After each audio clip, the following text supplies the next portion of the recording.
really, when we go back then to falling in love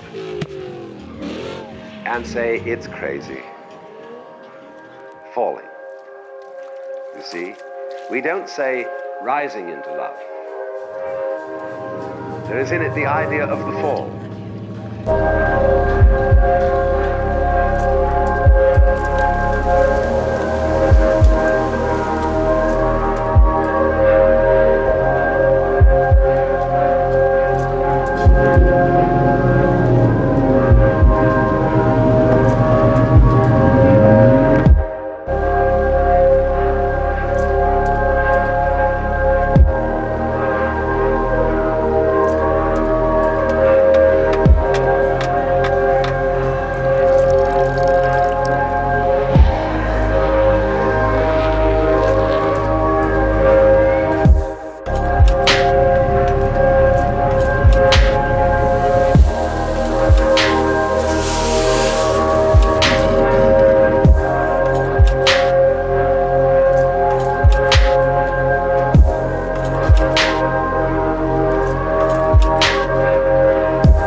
Goes back, as a matter of fact, to extremely fundamental things.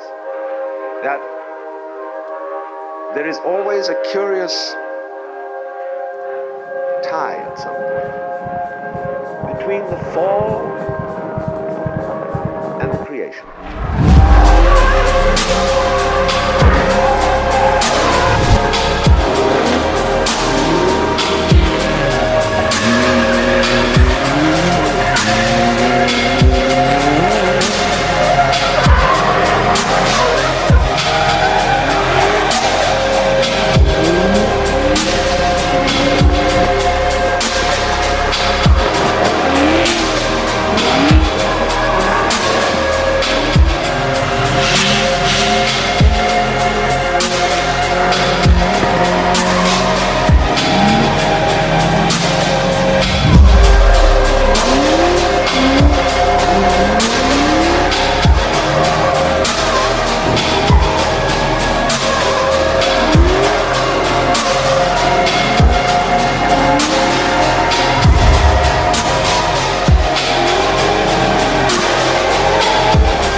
The moment you take a journey, what an act of faith. The moment you enter into any kind of human undertaking in relationship, what an act of faith. See, you've given yourself up. But this is the most powerful thing that can be done. Surrender. See, and love is an act of surrender to another person.